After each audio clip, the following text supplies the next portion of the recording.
Selamat datang di channel Lentera Lansia. Sebelum lanjut ke ceritanya, pastikan tidak ada timun ataupun sabun cair di dekat Anda. Jika Anda merasa terhibur dengan cerita ini, pastikan sudah like dan subscribe channel ini. Oke, selamat mendengarkan yang tidak pernah kita rencanakan. Herman menatap pantulan dirinya di kaca lemari pakaian.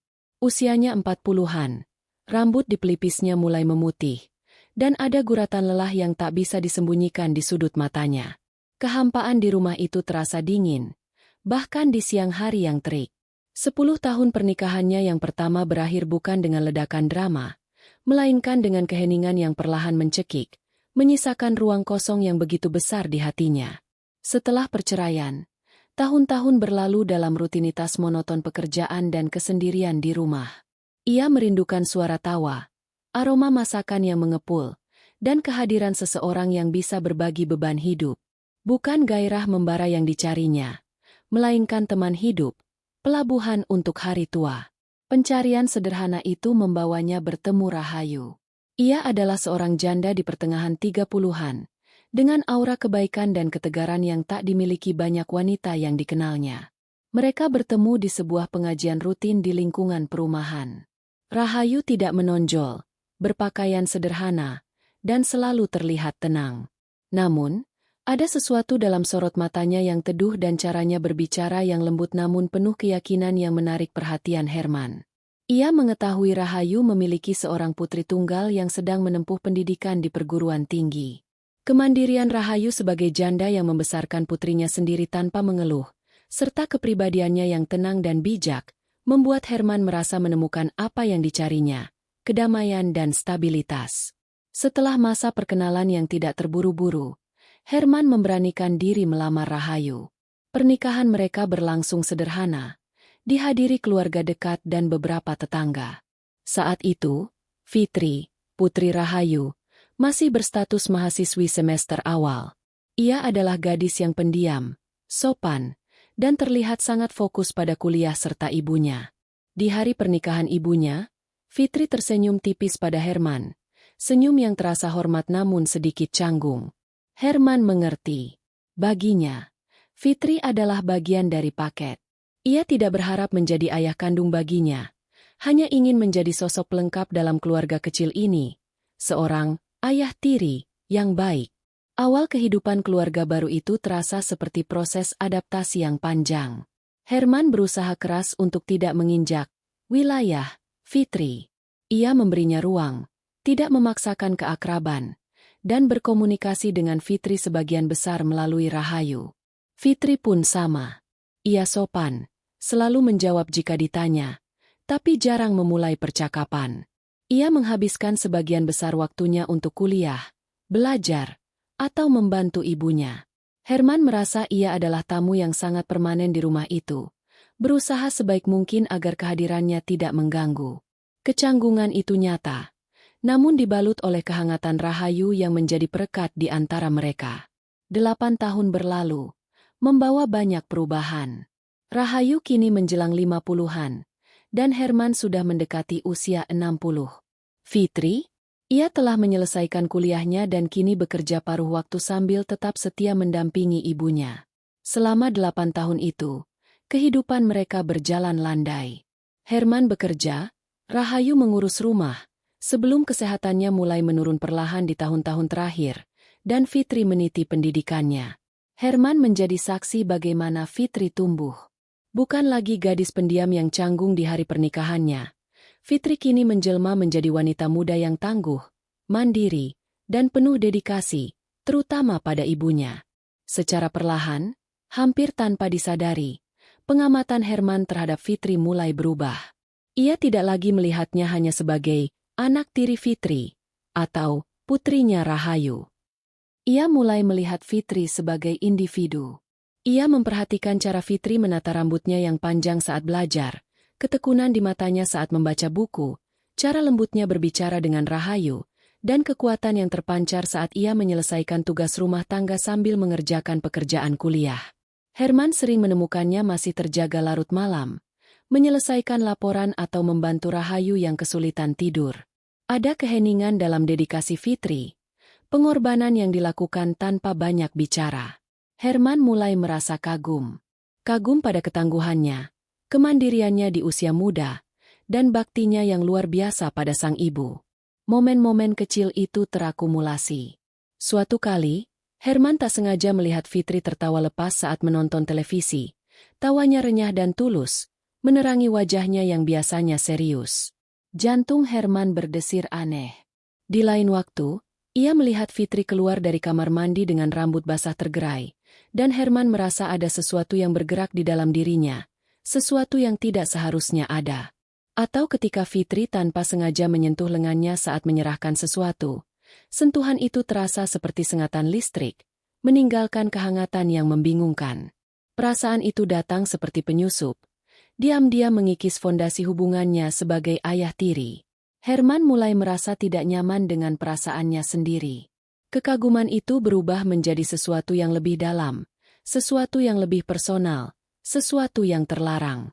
Ia menyadari, dengan rasa ngeri yang mencengkeram, bahwa perasaannya telah melampaui batas kasih sayang seorang ayah tiri terhadap anaknya.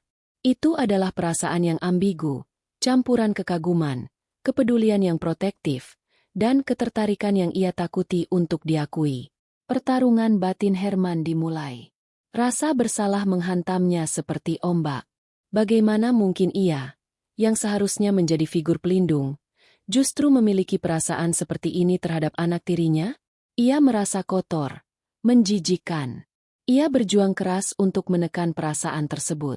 Setiap kali matanya tanpa sengaja tertuju pada Fitri terlalu lama, ia segera mengalihkan pandangan. Jantungnya berdebar kencang karena takut ketahuan. Ia memarahi dirinya sendiri dalam hati, mengingatkan dirinya akan statusnya, akan rahayu, akan norma sosial dan moral yang terang-terangan dilanggar oleh perasaannya. Ia mencoba menyibukkan diri, menghindari interaksi langsung dengan Fitri sebisa mungkin, meskipun tinggal serumah membuat hal itu sulit. Namun, di tengah badai emosi pribadinya, Herman tidak pernah mengabaikan perannya sebagai kepala keluarga. Ia berusaha keras untuk tetap menjadi figur ayah tiri yang baik dan suportif bagi Fitri, dalam kapasitas yang seharusnya. Ia memastikan kebutuhan rumah tangga terpenuhi, menawarkan bantuan jika Fitri atau Rahayu membutuhkannya, dan mendengarkan dengan penuh perhatian saat Fitri menceritakan tentang pekerjaannya atau rencana masa depannya. Meskipun setiap percakapan kecil dengannya terasa seperti berjalan di atas pecahan kaca bagi Herman. Ia ingin Fitri merasa aman dan dicintai di rumah itu. Dan ironisnya, keinginan tulus ini hanya membuat perasaannya yang rumit semakin dalam dan sulit untuk diabaikan. Ia terjebak, berjuang melawan hati nuraninya sambil tetap mempertahankan fachade normalitas. Tanpa tahu berapa lama lagi ia bisa menyembunyikan gejolak di dadanya dari pandangan dunia, terutama dari pandangan Fitri. Kehidupan di rumah kecil Herman perlahan bergeser. Setelah 8 tahun pernikahan yang tenang, pondasi keluarga yang dibangun di atas fondasi kenyamanan dan kebutuhan bersama itu mulai digoyang oleh sesuatu yang tak terhindarkan, waktu dan kerapuhan tubuh. Rahayu, yang selama ini menjadi jangkar yang lembut, mulai menunjukkan tanda-tanda kelelahan yang bukan sekadar letih biasa. Awalnya hanya batuk-batuk ringan yang dianggap masuk angin, lalu sesak napas yang datang sesekali, sampai akhirnya kunjungan rutin ke puskesmas berganti menjadi bolak-balik ke rumah sakit, dan diagnosis yang semakin mengkhawatirkan. Penyakit kronis yang menggerogoti paru-parunya. Beban perawatan di rumah pun meningkat drastis. Rahayu memerlukan perhatian nyaris penuh. Dialah jantung rumah, dan kini jantung itu berdetak lemah, membutuhkan perawatan konstan agar tetap berdetak. Fitri, tanpa ragu, melangkah maju dan praktis menjadi perawat utama bagi ibunya. Jam kuliahnya terkadang harus dikurangi, atau ia terpaksa melewatkan beberapa pertemuan demi menemani ibunya ke dokter atau sekadar menyuapi makan siang di rumah. Dedikasinya tak kenal lelah. Malam-malamnya sering dihabiskan di samping ranjang Rahayu, memastikan selimutnya tak bergeser, atau sekadar memegang tangan ibunya ketika napasnya terdengar berat. Wajah Fitri yang biasanya cerah kini sering terlihat pucat dan lelah. Lingkaran hitam samar muncul di bawah matanya, bukti dari pengorbanan dan kurang tidur. Herman tidak tinggal diam. Meskipun ia bukan seorang perawat terlatih, ia melakukan apa yang ia bisa. Ia yang mengurus administrasi rumah sakit, memastikan obat-obatan tersedia tepat waktu, menyiapkan makanan sederhana yang mudah dicerna, dan membantu memapah Rahayu ketika ia perlu ke kamar mandi atau sekadar duduk di kursi roda di teras depan. Ia menjadi pilar logistik dan finansial, membebaskan Fitri untuk fokus pada perawatan fisik dan emosional Rahayu. Kehidupan rumah tangga bergeser. Pusat perhatian kini pada Rahayu. Ruang keluarga, yang sebelumnya hanya tempat mereka berkumpul sesekali, kini menjadi markas besar perawatan. Ranjang tambahan dipasang di sana agar Rahayu lebih mudah dijangkau. Otomatis, Herman dan Fitri menghabiskan lebih banyak waktu bersama di ruangan yang sama, dalam suasana yang intens dan syarat kecemasan. Malam-malam panjang di rumah, keheningan yang pecah oleh suara batuk Rahayu atau bisikan lembut Fitri saat bertanya kabar ibunya, menciptakan kedekatan fisik yang tak terhindarkan. Di tengah kelelahan yang mencekik, Fitri seringkali jatuh tertidur di kursi, di lantai beralaskan karpet, atau bahkan di tepi ranjang ibunya, dengan buku di pangkuan atau kepalanya terkulai ke samping. Momen-momen inilah yang paling sulit bagi Herman. Ia akan duduk di kejauhan, pura-pura membaca koran atau menonton televisi dengan volume pelan, tetapi matanya tak pernah benar-benar lepas dari Fitri. Ia mengamati garis lelah di wajahnya, kelembutan lengannya saat memegang tangan Rahayu dalam tidur, kerentanan yang terpancar dari tubuh yang terkulai letih itu. Diam-diam, setelah memastikan Fitri benar-benar terlelap, Herman akan bangkit. Dengan langkah seringan mungkin, ia mendekati Fitri. Hatinya berdenyut perih melihat betapa kerasnya gadis itu berjuang. Dengan hati-hati, ia akan menarik selimut tipis untuk menutupi bahu Fitri yang terbuka, atau memindahkan bantal yang terselip agar posisinya sedikit lebih nyaman, atau sekadar memungut buku yang jatuh dari pangkuannya. Setiap sentuhan kecil itu, betapapun polos niatnya, adalah siksaan bagi Herman. Tangannya akan gemetar sedikit, dan ia harus menahan napas agar tidak mengganggu tidur Fitri. Jarak yang begitu dekat, keintiman yang tercipta dari tindakan merawat itu, hanya memperdalam jurang perasaannya yang tak pantas. Di luar momen senyap seperti itu, percakapan harian mereka umumnya berputar di sekitar kondisi Rahayu. "Ibu hari ini mau makan apa? Sudah minum obat, Nak? Ada yang perlu dibeli di apotek." Kadang, obrolan ringan tentang hal-hal rumah tangga. Persediaan gas sudah mau habis. Listrik agak sering mati belakangan ini. Percakapan-percakapan ini, meskipun mundane, membangun lapisan kenyamanan dan keakraban baru. Mereka adalah dua orang yang bahu-membahu menghadapi badai, berbagi beban yang sama, dan secara otomatis saling mengandalkan dalam cara-cara kecil. Namun, di balik obrolan sehari-hari itu, ada ketegangan yang tak terucapkan, semacam kesadaran yang samar di udara. Tatapan Herman seringkali melebihi tatapan seorang ayah tiri biasa.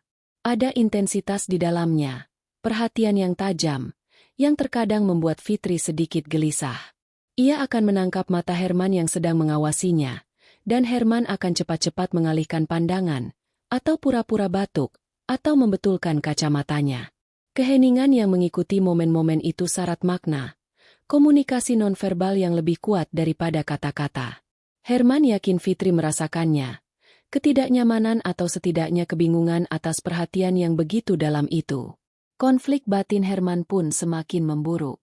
Setiap hari, ia melihat kekuatan Fitri dalam menghadapi kesulitan, ketulusannya dalam merawat ibunya, kelembutan yang terpancar dari dirinya bahkan di tengah kelelahan. Semua kualitas itu, ditambah kedekatan fisik yang tak terhindarkan karena situasi, membuat perasaannya semakin sulit untuk ditahan. Perasaan itu seperti parasit yang terus tumbuh di dadanya, memberinya rasa bersalah yang mencekik setiap kali ia membiarkan pandangan matanya berlama-lama pada Fitri, atau setiap kali ia merasakan denyut yang tak seharusnya saat berada di dekatnya. Ia berjuang mati-matian melawan apa yang ia tahu salah, yang tabu, yang akan menghancurkan segalanya jika terbongkar. Sementara itu, dari sudut pandang Fitri, ia merasakan perhatian yang berbeda dari Herman. Awalnya sedikit aneh dan membingungkan. Kenapa ayah tiri yang biasanya baik tapi agak pendiam ini tiba-tiba terlihat begitu sering mengawasinya? Mengapa ia begitu teliti dalam memastikan kenyamanannya, bahkan saat ia tertidur? Namun, seiring waktu, keanehan itu berangsur berubah menjadi sesuatu yang lain. Dalam kelelahan dan kesendiriannya merawat sang ibu, Perhatian Herman terasa seperti jangkar. Seperti ada mata yang mengawasinya, tetapi bukan dengan cara menyeramkan atau menghakimi, melainkan dengan cara yang peduli dan melindungi. Seumur hidupnya, ia jarang merasakan kehadiran figur ayah yang stabil dan penuh perhatian. Ayah kandungnya telah lama menghilang dari hidupnya, dan kekosongan itu seringkali terasa pedih. Perhatian Herman, betapapun membingungkannya, memberinya rasa aman yang tak terduga, rasa dilihat dan dihargai, validasi yang tak pernah ia duga akan datang dari sana. Ia tidak sepenuhnya memahami intensitas di baliknya, tetapi ia tahu itu ada, dan entah mengapa, di tengah badai yang melanda keluarganya, perhatian itu terasa seperti satu-satunya hal stabil yang ia miliki. Keheningan di antara mereka kini bukan hanya soal menjaga ketenangan Rahayu, tetapi juga soal menahan sesuatu yang terasa terlalu besar untuk diucapkan, sesuatu yang tumbuh di antara mereka di bawah selimut penyakit dan kelelahan. Hari-hari berlalu dalam ritme yang melelahkan namun penuh kelembutan yang aneh. Rumah itu senyap, hanya dipecah oleh suara napas Rahayu yang kadang memberat, gemericik obat, atau bisikan-bisikan lembut antara Herman dan Fitri saat mereka berkoordinasi tentang perawatan. Dunia mereka menyusut menjadi 4 dinding itu, di mana segala fokus tertuju pada memastikan Rahayu merasa nyaman. Fitri telah mengambil peran utama. Gerakannya cekatan meski tubuhnya sering terasa remuk redam karena kurang tidur dan beban emosional. Herman selalu di sisinya, siap membantu mengangkat, menyiapkan makanan ringan, atau sekadar memastikan Fitri juga mendapatkan istirahat sejenak. Kehadiran konstan Herman menjadi pilar tak terduga bagi Fitri. Di tengah keputusasaan melihat ibunya semakin lemah, perhatian Herman, sekecil apapun itu, segenggam tangan di bahunya saat ia menangis diam-diam, segelas air yang disodorkan tanpa diminta, atau selimut yang disampirkan saat ia tertidur di sofa, terasa seperti oksigen.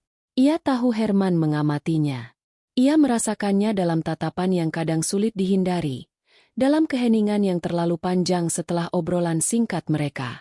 Itu bukan tatapan yang mengganggu, setidaknya tidak lagi. Itu adalah tatapan yang melihatnya. Melihat kelelahannya, ketakutannya, kekuatannya yang diam-diam. Suatu sore, matahari sudah mulai merayap turun, menyisakan cahaya keemasan redup di ruang tengah. Rahayu tertidur pulas setelah meminum obatnya. Wajahnya sedikit tenang. Fitri duduk di karpet di samping tempat tidur ibunya. Punggung bersandar pada sofa, matanya terpejam, mencoba mencuri beberapa menit istirahat. Kelelahan mencengkeramnya. Ia merasa kakinya kaku, punggungnya pegal, dan otaknya terasa penuh kabut. Herman duduk di sofa tak jauh dari sana, pura-pura membaca koran, padahal matanya lebih sering melirik ke arah Fitri. Dia melihat bahu gadis itu yang merosot, kerutan halus di dahinya bahkan saat terpejam, dan napasnya yang terdengar sedikit berat. Ada keinginan kuat untuk merangkulnya, untuk mengatakan padanya bahwa semuanya akan baik-baik saja, meskipun ia tahu itu adalah kebohongan. Dalam keheningan yang hening, Fitri tiba-tiba merasakan gerakan lembut. Ia tidak membuka mata, tetapi merasakan sesuatu disampirkan ke tubuhnya. Sebuah selimut tipis. Lalu, ia merasakan sentuhan ringan di rambutnya, seperti Herman menyisipkan helai rambut yang jatuh ke belakang telinganya. Sentuhan itu terlalu lama untuk sekadar gestur biasa. Terlalu lembut. Hati Fitri berdesir. Ia membuka matanya perlahan, samar-samar, dan ia melihatnya. Herman sedang berlutut di depannya. Matanya menatapnya dengan intensitas yang membuat napasnya tercekat. Di mata itu, Fitri melihat campuran kelembutan, kekhawatiran, dan sesuatu yang lain, sesuatu yang dalam dan rumit, sesuatu yang tidak seharusnya ada di sana. Momen itu membeku. Tatapan mereka bertemu, tak terucapkan, namun penuh dengan pengakuan yang membingungkan. Herman terkejut saat melihat mata Fitri terbuka. Tangannya segera ditarik. Ekspresinya berubah menjadi sedikit panik dan canggung. Ia berdiri dengan gerakan kaku. Fitri duduk sepenuhnya. Jantungnya berdebar kencang. Keheningan setelah momen itu terasa memekakan telinga. Ia merasa harus mengatakannya. Sekarang, sebelum keberaniannya menguap. Pak Herman. Suara Fitri sedikit serak, mungkin karena kelelahan, mungkin karena kegugupan. Herman menoleh. Wajahnya seperti patung yang kaku, menunggu. Ya, Fitri. Saya mau bicara. Fitri menarik napas dalam-dalam. Tentang Bapak. Tentang cara Bapak melihat saya. Wajah Herman memucat. Dia duduk kembali di sofa. Tangannya saling menggenggam erat di pangkuan. Cara saya melihatmu. Fitri mengangguk. Matanya tidak menghindar. Ada tekad di sana, bercampur dengan kerentanan. Ya, saya tahu Bapak sering memperhatikan saya. Lebih dari sekadar memperhatikan ibu. Ia melanjutkan. Suaranya semakin mantap meskipun ada getaran halus. Awalnya aneh, bingung. Tapi di tengah semua ini, di tengah sakit ibu perhatian Bapak itu, anehnya terasa seperti satu-satunya hal nyata yang saya pegang. Dia menelan ludah, mengingat masa lalu. Ayah kandung saya, dia pergi. Dia tidak pernah benar-benar melihat saya. Tidak peduli apa yang saya lakukan. Rasanya saya tidak pernah cukup baginya untuk tinggal. Atau sekadar peduli. Tapi Bapak. Fitri menunjuk Herman. Matanya sedikit berkaca-kaca. Bukan karena sedih. Tapi karena emosi yang meluap. Bapak melihat saya. Bapak melihat saat saya lelah. Bapak melihat saat saya takut. Bapak melihat saat saya berjuang. Fitri tidak menuduh. Ia hanya menyatakan fakta. Fakta tentang bagaimana ia merasa. Rasanya aneh diakui seperti itu. Tapi juga berharga. Saya tidak sepenuhnya mengerti, Pak. Tapi saya tahu itu ada. Herman mendengarkan setiap kata dengan intensitas yang sama seperti saat ia mengamati Fitri sebelumnya. Pengakuannya pengakuan bahwa ia merasakan perhatian Herman. Bahwa itu bahkan memberinya rasa berharga. Sungguh di luar dugaannya. Sebuah kelegaan tipis merayap di tengah badai dalam dirinya. Setidaknya Fitri tidak merasa terganggu atau jijik. Tapi kelegaan itu segera ditelan oleh rasa bersalah dan ketakutan. Ia harus jujur. Fitri. Herman memulai. Suaranya rendah dan penuh perjuangan. Apa yang kamu rasakan itu benar. Dia berhenti sejenak. Mengumpulkan kekuatan. Mengakui ini, secara verbal, adalah langkah besar yang menakutkan. Saya memang merasakan sesuatu yang rumit padamu, Fitri. Sesuatu yang tidak seharusnya saya rasakan.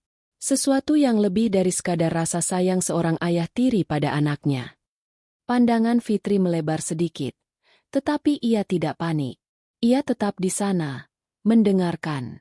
Sejak kamu dewasa, sejak kamu mengurus ibumu dengan begitu berani, dengan begitu tulus. Saya mulai melihatmu dengan cara yang berbeda. Lanjut Herman. Nadanya dipenuhi penyesalan namun juga kejujuran yang brutal. Saya melihat kekuatanmu, kebaikan hatimu, dedikasimu. Dan saya jatuh hati. Dia menggelengkan kepalanya pelan. Seolah masih tidak percaya dengan perasaannya sendiri. Ini adalah perjuangan harian bagi saya, Fitri. Melawan perasaan ini. Karena saya tahu ini salah. Saya tahu status kita. Kamu adalah anak istri saya. Dan saya menganggap diri saya ayahmu. Saya tidak pernah berniat membuatmu tidak nyaman, Herman berkata lagi. Suaranya sedikit bergetar. Perasaan ini didasari kepedulian yang mendalam. Rasa hormat yang luar biasa padamu. Bukan sesuatu yang buruk. Tapi saya tahu, dalam konteks sosial, dalam norma ini tabu. Keheningan kembali menyelimuti mereka setelah pengakuan itu. Kali ini lebih berat, lebih bermakna. Kebenaran telah terungkap. Rahasia yang tak terucapkan selama berbulan-bulan kini mengudara di antara mereka. Rapuh dan rentan seperti napas Rahayu di kamar sebelah. Fitri memproses kata-kata Herman. Ia tidak merasa terkejut. Ia sudah merasakannya. Apa yang mengejutkan adalah kejujuran Herman. Ia mengharapkan penolakan, kebohongan, atau setidaknya pengalihan.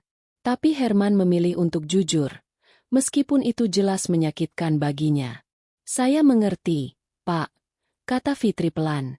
Ia menatap Herman, melihat ketulusan dan kepedihan di matanya. Saya tidak tahu harus berkata apa. Kamu tidak harus berkata apa-apa, jawab Herman buru-buru. Saya pikir kamu berhak tahu. Karena kamu merasakannya. Dan saya tidak ingin ada kebohongan di antara kita. Setidaknya tidak lagi.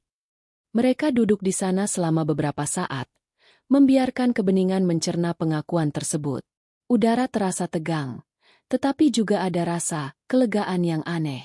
Tembok yang selama ini memisahkan mereka, tembok kerahasiaan dan penyangkalan, telah runtuh. Mereka sekarang berbagi sebuah rahasia besar. Rahasia tentang hati Herman. Rahasia tentang bagaimana Fitri menerimanya. Tidak ada diskusi panjang tentang apa artinya ini bagi masa depan mereka. Batasan itu terasa jelas, tak terucapkan. Herman adalah ayah tirinya. Rahayu, istrinya dan ibu Fitri, masih di sana, meskipun semakin lemah. Status mereka, tanggung jawab mereka, norma masyarakat, semua itu membentuk tembok tak terlihat yang tinggi. Namun, paradoksnya, pengakuan itu justru menghilangkan beberapa lapisan kecanggungan. Ketegangan menyembunyikan perasaan telah digantikan oleh ketegangan mengelola perasaan yang telah diakui. Mereka tidak perlu lagi bertanya-tanya apakah yang dirasakan itu nyata. Itu nyata. Dan sekarang mereka harus belajar hidup dengannya, berdampingan, di bawah satu atap, sambil terus menjalankan peran mereka sebagai perawat dan keluarga. Ikatan di antara mereka telah berubah. Itu lebih dalam, lebih rentan, dan secara aneh, lebih kuat. Mereka telah melihat ke dalam hati satu sama lain, setidaknya ke dalam bagian yang paling sulit dan terlarang. Dan di sana, di balik rumitan itu, ada rasa hormat dan kepedulian yang tulus yang kini mereka bagi secara terbuka. Rahayu menghela napas panjang dalam tidurnya. Suara itu mengingatkan mereka pada realitas yang lebih besar. Perhatian mereka segera kembali padanya. Tapi kini, saat mereka berkoordinasi, saat mereka saling membantu mengangkat, saat mata mereka bertemu di antara tugas-tugas perawatan, ada kesadaran yang baru.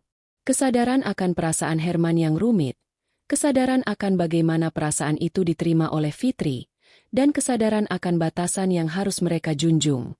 Keheningan kini masih ada, tetapi isinya berbeda. Bukan lagi soal menahan sesuatu yang tak terucapkan, melainkan soal menahan sesuatu yang sudah diucapkan, sesuatu yang terlalu besar dan terlalu rumit untuk diubah, sesuatu yang kini mereka bawa bersama dalam setiap langkah mereka merawat Ibu Fitri, menanti akhir yang tak terhindarkan, dan menghadapi ketidakpastian masa depan yang terasa semakin suram. Keheningan yang dipenuhi pengakuan dan batasan yang tak diucapkan, tidak bertahan lama. Ia perlahan tapi pasti digantikan oleh keheningan lain yang jauh lebih berat dan final. Keheningan yang dibawa oleh penyakit. Kondisi Rahayu memburuk dengan kecepatan yang mengkhawatirkan. Gejala yang tadinya hanya berupa kelelahan dan nyeri sesekali, kini berubah menjadi rasa sakit kronis yang tak henti, penurunan berat badan yang drastis, dan kesulitan bernapas yang membuat setiap tarikan napas menjadi perjuangan. Rumah yang tadinya hangat oleh keberadaan Rahayu, meskipun diwarnai kepayahan, kini terasa dingin. Bau obat-obatan dan minyak kayu putih menjadi aroma yang dominan, menggantikan wangi masakan atau bunga melati kesukaan Rahayu. Herman dan Fitri menghabiskan sebagian besar waktu mereka di kamar Rahayu, bergantian menjaganya, membantunya duduk, memberinya minum, atau sekadar memegang tangannya. Jam tidur menjadi kemewahan yang langka. Lingkaran hitam di bawah mata Fitri semakin pekat, mencerminkan malam-malam tanpa istirahat di mana ia duduk di samping ranjang ibunya. Khawatir setiap kali napas Rahayu terdengar dangkal. Herman juga terlihat lesu, rambutnya semakin memutih, dan bahunya terkulai karena kelelahan fisik dan emosional. Dalam kelelahan yang ekstrim inilah, batasan yang sempat mereka coba pertahankan setelah pengakuan di bab 3 perlahan terkikis. Tidak ada lagi ruang untuk menjaga jarak atau menyembunyikan perhatian. Rahayu membutuhkan mereka, dan mereka hanya memiliki satu sama lain untuk saling menopang. Herman tak ragu lagi menggendong Rahayu ketika ia harus ke kamar mandi, atau mengusap kening Fitri saat ia ketiduran di kursi di samping ranjang ibunya. Fitri, dalam kepayahannya, menerima sentuhan dan perhatian itu sebagai wujud dukungan yang sangat ia butuhkan. Rasa canggung karena Herman mengetahui perasaannya, atau karena Fitri menyadari perhatian Herman, terasa kecil dibandingkan dengan beban duka yang mereka pikul bersama. Puncak dari segalanya datang pada suatu dini hari yang kelabu. Setelah malam yang panjang dan penuh perjuangan, napas Rahayu menjadi semakin pelan. Herman duduk di satu sisi ranjang, memegang tangannya yang dingin. Fitri duduk di sisi lain, kepalanya bersandar lemah di pinggir ranjang, matanya setengah terpejam karena lelah. Udara di dalam ruangan terasa berat, penuh antisipasi. Kemudian, dengan hembusan napas terakhir yang nyaris tak terdengar, perjuangan Rahayu berakhir. Herman dan Fitri saling berpandangan melalui tubuh Rahayu. Mata Herman berkaca-kaca, bibirnya bergetar. Fitri membeku sejenak, memproses apa yang barusan terjadi. Lalu, ia melepaskan pegangannya pada tangan ibunya dan jatuh terisak. Isakannya pelan pada awalnya, kemudian pecah menjadi tangis yang memilukan. Tangis seorang anak yang kehilangan satu-satunya tempat bernaung, satu-satunya sumber kekuatan dan cintanya. Herman segera bergeser ke samping Fitri. Ia menarik tubuh Fitri ke dalam pelukannya. Fitri membenamkan wajahnya di dada Herman, menangis tak terkendali. Herman mendekapnya erat, mengusap punggung dan rambutnya dengan gerakan lembut. Ia sendiri merasakan gelombang kesedihan yang menusuk. Ia kehilangan istrinya, wanita yang telah menjadi pendamping hidupnya selama 8 tahun. Wanita yang memberinya kesempatan untuk menjadi bagian dari keluarga ini. Namun, dukanya terasa berbeda dari duka Fitri. Duka Fitri adalah kehilangan akar, kehilangan separuh jiwanya. Herman merasakan ini, dan di tengah dukanya sendiri, ia tahu perannya sekarang adalah menopang wanita rapuh yang ada dalam pelukannya. Hari-hari setelah kepergian Rahayu berlalu dalam kabut kesedihan. Rumah itu terasa kosong, dingin, dan terlalu besar hanya untuk 2 orang. Aroma obat-obatan telah digantikan oleh aroma bunga tabur dan kemenyan, lalu kemudian menghilang sama sekali, meninggalkan hanya kehampaan. Fitri menghabiskan sebagian besar waktunya dalam keheningan, matanya bengkak dan merah. Ia tampak seperti bayangan dirinya sendiri. Herman tidak memaksanya berbicara atau melakukan apapun. Ia hanya ada di sana. Ia menyiapkan makanan sederhana, memastikan Fitri minum, menemaninya duduk di teras sambil memandangi halaman kosong. Ada momen-momen di mana mereka berbagi kenangan tentang Rahayu. Kadang, sebuah benda mengingatkan mereka pada Rahayu, memancing senyum tipis atau air mata baru. Herman bercerita tentang kebiasaan kecil Rahayu yang lucu, atau bagaimana Rahayu selalu berusaha keras untuk keluarganya. Fitri berbicara tentang kebaikan ibunya, pengorbanannya, dan betapa ia merindukan suaranya. Dalam momen-momen berbagi duka inilah, mereka menemukan penghiburan satu sama lain. Mereka adalah satu-satunya orang di dunia yang sepenuhnya memahami kedalaman duka ini bersama. Kedekatan fisik dan emosional yang tercipta selama merawat Rahayu dan diperdalam oleh masa berkabung ini terasa begitu alami, begitu esensial. Herman menjadi satu-satunya keluarga yang tersisa bagi Fitri. Dan Fitri, dalam kelemahannya, menjadi satu-satunya orang yang bisa mengisi kehampaan yang dirasakan Herman. Kehadiran Herman menenangkan Fitri, memberinya rasa aman di dunia yang tiba-tiba terasa begitu menakutkan dan sendirian. Kehadiran Fitri, meskipun mengingatkan pada perasaan rumitnya, juga memberinya tujuan dan seseorang untuk dicintai dan dilindungi. Di tengah kerapuhan ini, batasan-batasan sosial dan moral yang sebelumnya terasa begitu kokoh perlahan melunak, tidak diucapkan, tetapi dirasakan. Pelukan Herman yang awalnya murni sebagai dukungan kini terasa sedikit lebih lama. Tatapan Fitri yang mencari Herman untuk kenyamanan kadang berlama-lama. Mereka menghabiskan malam di ruang tamu, salah satu membaca, yang lain melamun, hanya menikmati kehadiran satu sama lain dalam keheningan yang nyaman. Namun, di balik kenyamanan yang aneh dan tak terduga ini, ada kesadaran yang tumbuh, kesadaran yang setajam pecahan kaca. Rahayu telah pergi. Status mereka telah berubah. Mereka tidak lagi Herman dan Fitri yang merawat Rahayu. Mereka sekarang Herman dan Fitri yang tinggal berdua. Dan perasaan yang sudah diakui di antara mereka, perasaan yang tadinya terbungkus dalam peran ayah tiri anak tiri yang merawat istri ibu yang sakit, kini menjadi pertanyaan yang menggelegar di antara keheningan rumah itu. Apa yang akan terjadi sekarang? Bagaimana mereka akan melanjutkan hidup? Dapatkah mereka melanjutkan hidup bersama, dengan perasaan yang ada dan tanpa kehadiran Rahayu sebagai penyangga? Masa depan yang tadinya hanya terasa suram karena penyakit Rahayu, kini terasa tidak pasti karena alasan yang berbeda. Duka telah menyatukan mereka dalam cara yang paling intim, tetapi juga meninggalkan mereka berhadapan langsung dengan pertanyaan yang sulit, pertanyaan yang tidak bisa diabaikan selamanya. Rumah itu, yang kini hanya dihuni oleh dua orang yang membawa beban duka dan rahasia, terasa seperti kapsul waktu, melayang tanpa arah pasti menuju masa depan yang, entah bagaimana, terasa genting. Mereka telah melewati badai, tetapi badai lain, badai sosial dan emosional, baru saja mulai terbentuk di Cakrawala.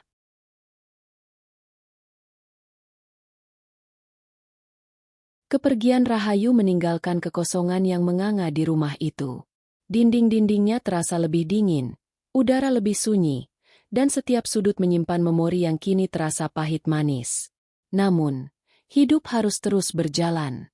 Setelah masa berkabung yang berat, Herman dan Fitri perlahan menata ulang kehidupan sehari-hari mereka. Rumah itu kini hanya dihuni oleh dua orang yang tersisa, terpaksa berbagi ruang, kesedihan, dan masa depan yang masih buram. Rutinitas baru terbentuk secara alami.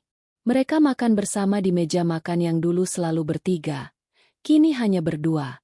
Obrolan mereka berkisar pada hal-hal praktis, tagihan listrik, belanja bulanan, atau sekadar menanyakan kabar masing hari.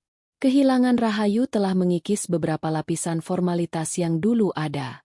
Dalam duka, mereka menjadi satu-satunya keluarga yang mereka miliki, dan kehadiran satu sama lain adalah jangkar di tengah badai emosi. Kedekatan mereka tumbuh dalam ruang hampa yang ditinggalkan Rahayu. Herman sering membantu Fitri dengan tugas-tugas rumah tangga yang dulu dilakukan ibunya. Fitri, di sisi lain, lebih terbuka berbicara dengan Herman tentang harinya di kampus atau kesulitan kecil yang ia hadapi. Mereka mungkin duduk di teras sore hari, Fitri membaca buku, Herman membaca koran, dalam keheningan yang nyaman. Ada perhatian ekstra dalam cara Herman menatap Fitri saat dia tidak sadar, atau cara Fitri secara tidak sadar mencari kehadiran Herman di rumah. Mereka adalah dua jiwa yang saling membutuhkan, saling menyandarkan diri setelah kehilangan yang mendalam. Namun, kedekatan yang memberikan kenyamanan bagi mereka di dalam rumah mulai menimbulkan tanda tanya di luar. Di lingkungan perumahan yang padat dan saling mengenal, tidak ada yang luput dari pengamatan. Jendela-jendela yang terbuka, obrolan di warung kopi, atau sekadar papasan di gang adalah sumber informasi utama. Awalnya, para tetangga bersimpati atas duka yang menimpa keluarga itu. Tapi seiring waktu, simpati itu perlahan bergeser menjadi keingintahuan, lalu kecurigaan. Mereka melihat Herman dan Fitri sering keluar rumah bersama, kadang ke pasar, kadang ke apotek.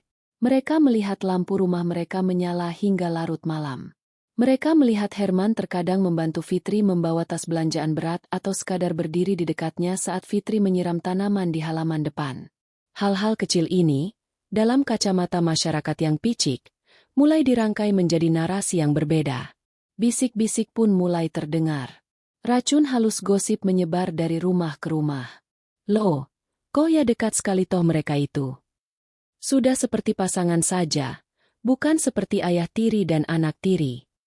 Tidak pantas, almarhumah ibunya belum lama pergi. Frasa-frasa seperti hubungan tidak wajar, tabu, dan skandal mulai mengudara, meskipun tidak ada yang berani mengucapkannya langsung di depan Herman atau Fitri. Fitri adalah orang pertama yang merasakan sengatan stigma ini secara langsung. Saat ia berjalan pulang dari kampus, ia menangkap pandangan aneh dari tetangga yang sedang menyapu halaman. Saat ia membeli sayur di warung Bu Siti, obrolan yang tadinya riuh tiba-tiba hening saat ia mendekat. Lalu terdengar bisikan-bisikan yang tidak jelas, diikuti tawa pelan yang membuatnya merinding. Rumah yang dulu terasa aman, kini terasa seperti akuarium tempat ia diawasi dan dinilai setiap saat. Ia merasa malu, marah, dan terpojok secara bersamaan. Bagaimana orang bisa begitu cepat menilai tanpa mengetahui apa yang sebenarnya terjadi? Ia hanya hidup di rumahnya sendiri, rumah warisan ibunya, bersama satu-satunya orang yang tersisa. Bukankah itu wajar? Herman juga merasakan tekanan yang sama, meskipun mungkin tidak sefrontal Fitri. Ia menangkap tatapan dingin dari bapak-bapak di pos ronda, senyum yang kaku dari ibu-ibu pengajian. Ia tahu apa yang ada di pikiran mereka. Rasa bersalah yang selama ini ia lawan kini diperkuat oleh pandangan menghakimi dari luar. Ia ingin membela diri, menjelaskan, tetapi kepada siapa? Dan bagaimana ia bisa menjelaskan kompleksitas perasaannya tanpa memperparah situasi? Puncak dari tekanan sosial itu terjadi suatu sore yang cerah. Bel rumah berbunyi, dan di depan pintu berdiri Pak Joko, ketua RT, ditemani oleh salah satu pengurus lainnya.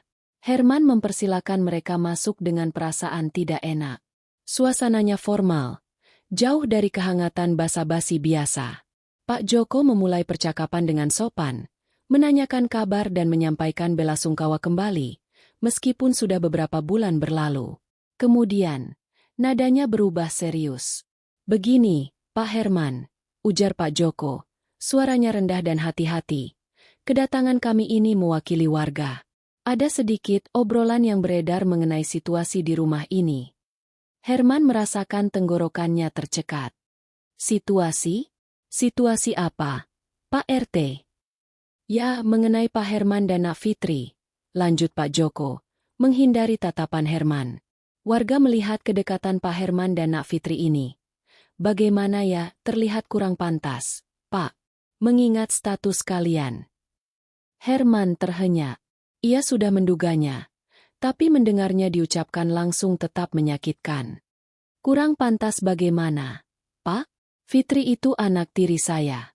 Dia yatim piatu sekarang. Hanya saya yang dia punya." "Kami paham itu, Pak Herman," sahut pengurus lainnya. "Tapi di mata masyarakat, Pak, norma kesusilaan, norma agama hubungan ayah tiri dan anak tiri itu ada batasnya. Warga melihat kalian seperti sepasang kekasih. Maaf kalau kami salah. Ini bisa menimbulkan fitnah, Pak, mencoreng nama baik lingkungan." Herman mengepalkan tangan. "Itu tidak benar. Saya merawat Fitri, menjaga dia. Dia butuh dukungan setelah kehilangan ibunya. Saya satu-satunya keluarganya di sini." "Kami percaya niat baik Pak Herman," kata Pak Joko, mencoba meredakan ketegangan. "Tapi terkadang, Pak, persepsi masyarakat itu lebih kuat dari kenyataan. Saran kami, demi kebaikan bersama, mungkin sebaiknya Nak Fitri tinggal di tempat lain? Atau setidaknya, jaga jaraklah, Pak. Jangan terlalu sering terlihat bersama di luar rumah, apalagi sampai larut malam." Darah Herman berdesir. Meminta Fitri pergi? Meninggalkan gadis itu sendirian di dunia setelah semua yang dialaminya? Itu tidak mungkin. "Pak RT, Pak, saya tidak bisa melakukan itu. Rumah ini milik ibunya Fitri. Fitri tidak punya tempat lain. Saya ini ayahnya, ayah tirinya, tugas saya sekarang menjaga dia." "Kami paham dilemanya, Pak," timpal Pak Joko lagi. "Tapi kami juga punya tanggung jawab menjaga ketentraman dan nama baik lingkungan. Jika situasinya terus begini, dikhawatirkan akan ada masalah yang lebih besar." Ancaman terselubung itu menggantung di udara.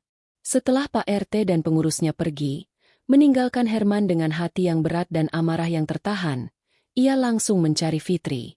Fitri sedang duduk di ruang tengah, mencoba membaca buku, namun pikirannya jelas melayang entah kemana. Herman menceritakan percakapan itu, berusaha selembut mungkin tapi tetap jujur. Mata Fitri membulat mendengar setiap kata. Wajahnya memucat, lalu merah padam. "Jadi, mereka bicara seperti itu." Suaranya bergetar, entah karena sedih atau marah. Mereka pikir kita?" Dia tidak sanggup melanjutkan. "Mereka khawatir, Nak," kata Herman, mencoba menenangkan, meskipun ia sendiri sangat marah. "Mereka tidak mengerti." "Tidak mengerti apa?" Fitri berdiri, emosinya meledak. "Kita hanya hidup di rumah ini, rumah ibuku. Kita hanya saling menjaga setelah semua yang terjadi. Apa yang salah dari itu? Kenapa mereka harus menghakimi?" "Fitri, tenang." "Aku tidak akan tenang." Fitri menolak dipegang. Aku tidak melakukan kesalahan apapun. Aku hanya hidup. Kenapa aku harus diusir dari rumahku sendiri karena omongan orang yang tidak tahu apa-apa tentang kita? Matanya berkaca-kaca, tapi sorotnya tajam dan penuh tekad.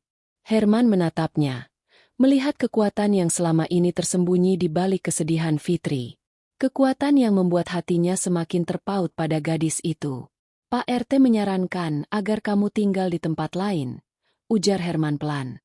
Fitri mendengus. Tidak akan. Ini rumahku.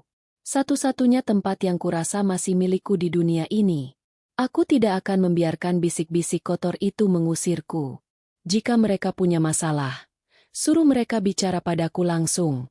Aku tidak akan pergi. Kata-kata Fitri bagai pukulan palu yang kokoh di hati Herman. Ia melihat bukan lagi gadis yang rapuh dan membutuhkan perlindungan semata, tetapi seorang wanita muda dengan harga diri dan keberanian luar biasa. Keputusan Fitri itu, yang menolak menyerah pada tekanan sosial, membuatnya semakin mencintai dan mengagumi gadis itu. Mereka berdiri di ruang tengah yang remang-remang, dikelilingi oleh bayangan masa lalu dan ancaman dari luar. Duka mereka telah menyatukan mereka. Pengakuan Herman telah menciptakan ikatan rahasia di antara mereka. Dan kini, tekanan dari masyarakat luar telah menempat tekad mereka untuk menghadapi dunia bersama. Rumah itu memang terasa seperti sangkar yang diawasi, tetapi di dalam sangkar itu, dua jiwa yang tertindas justru menemukan kekuatan satu sama lain. Masa depan mungkin penuh ketidakpastian dan kesulitan, tetapi untuk saat ini, mereka tahu satu hal dengan pasti, mereka akan menghadapinya bersama. Rumah terasa sunyi setelah ketua RT pergi. Keheningan itu bukan hanya karena tidak ada lagi suara perdebatan, tetapi juga karena beban dari semua kata-kata yang diucapkan, tuduhan terselubung, peringatan moral, dan pandangan menghakimi yang kini terasa mengambang di udara. Herman dan Fitri duduk berhadapan di ruang tamu. Cahaya lampu redup seolah ikut meredam suasana hati mereka. Fitri memecah keheningan pertama kali. Suaranya terdengar lelah tetapi ada nada keras di dalamnya. Mereka tidak akan berhenti, yah. Herman menghela napas berat. Aku tahu, nak. Ia menatap Fitri, melihat mata sembabnya dan garis kelelahan di wajahnya. Rasa bersalah memenuhi dirinya. Ia telah membawa kesulitan ini ke dalam kehidupan Fitri, meskipun perasaannya murni. Ketua RT bilang aku harus pindah, lanjut Fitri, mengulang kata-kata yang paling menyakitkan. Atau kita menjaga jarak. Ia tersenyum getir. Menjaga jarak? Setelah semua ini? Setelah ibu. Herman tahu apa maksud. Setelah ibu. Setelah duka yang memeluk mereka dalam kebersamaan. Setelah menjadi satu-satunya keluarga yang tersisa bagi satu sama lain.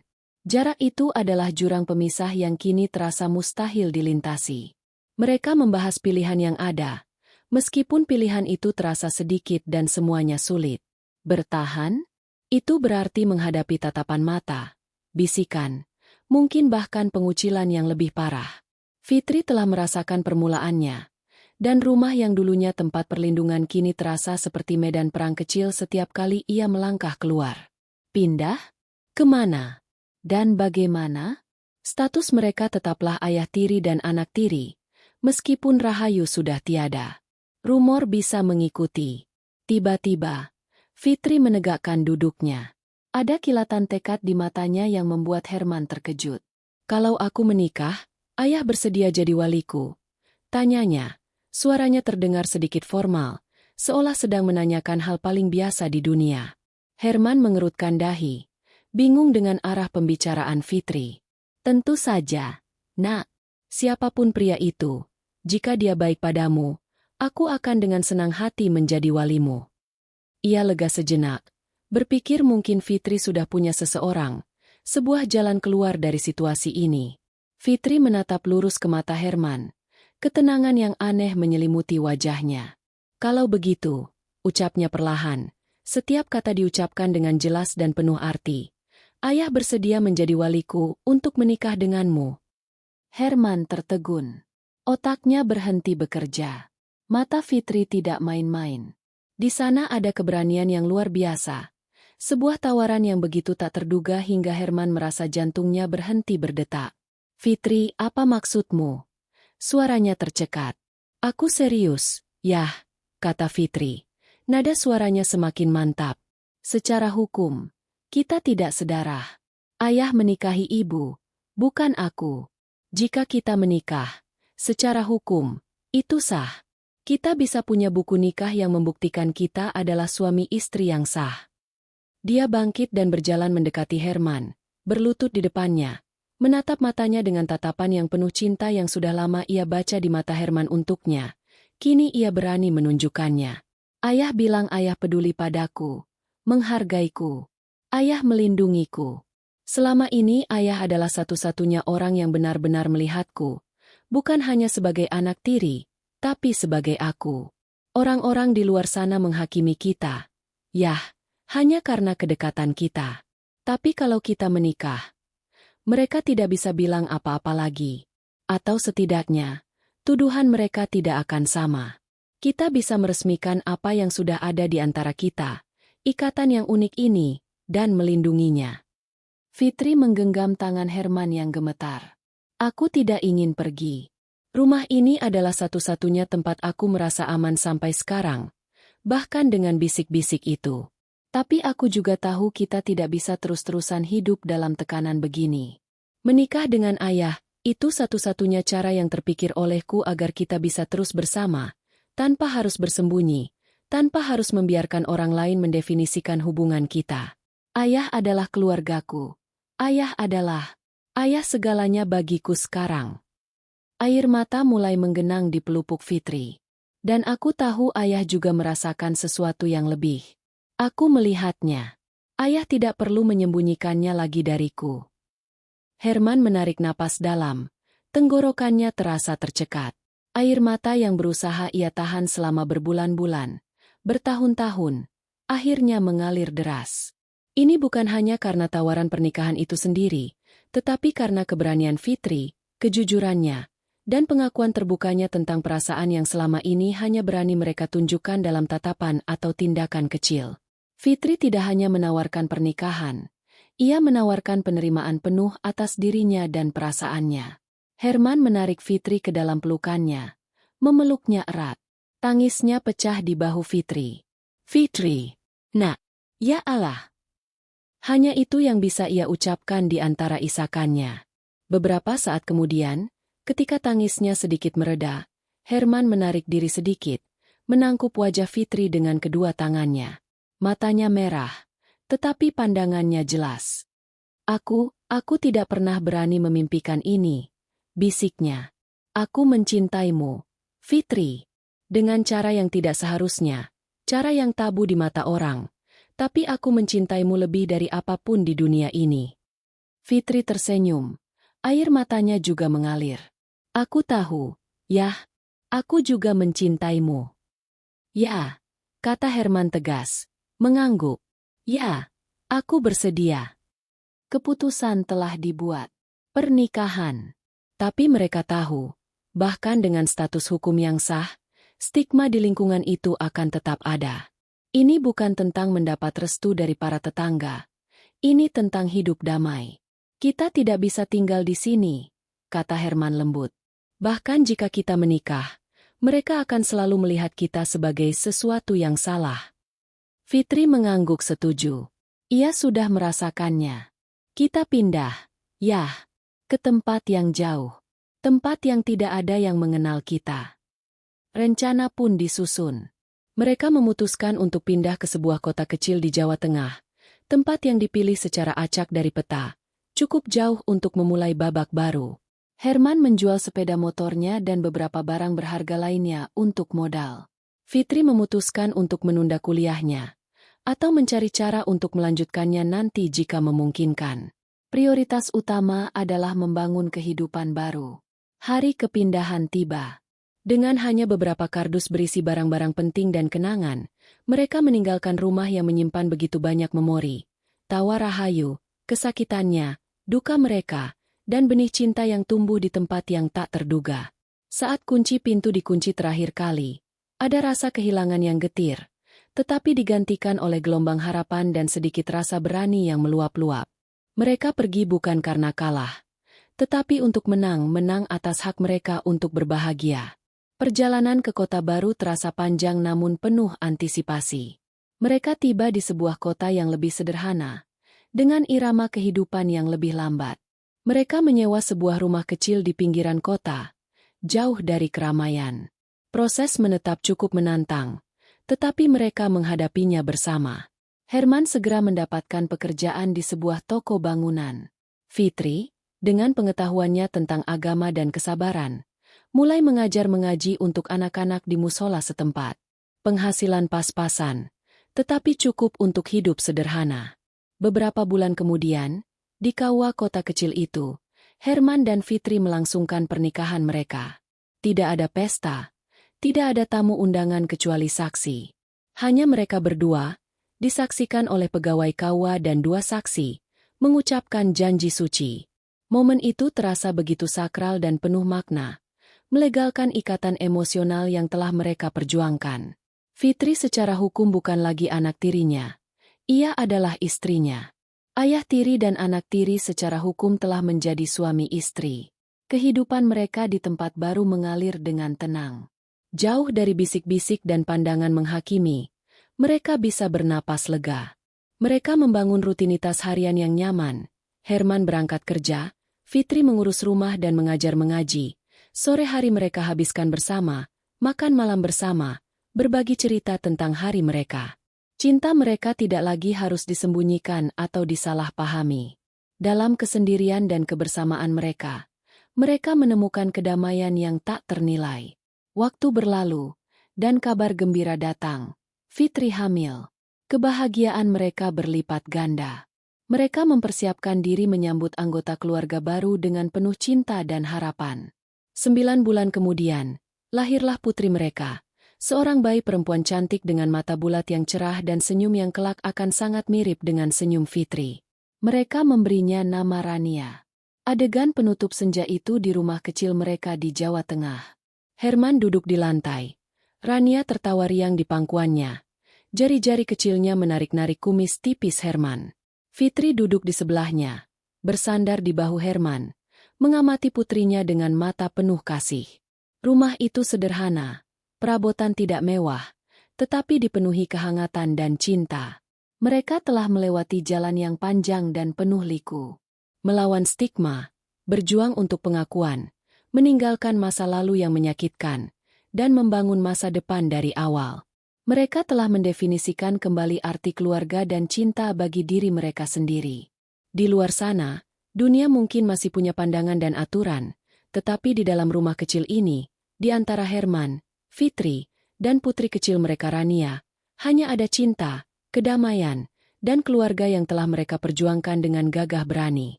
Mereka akhirnya menemukan surga mereka, jauh dari bisik-bisik, di mana cinta tak terduga mereka bisa tumbuh dan berbunga dengan bebas.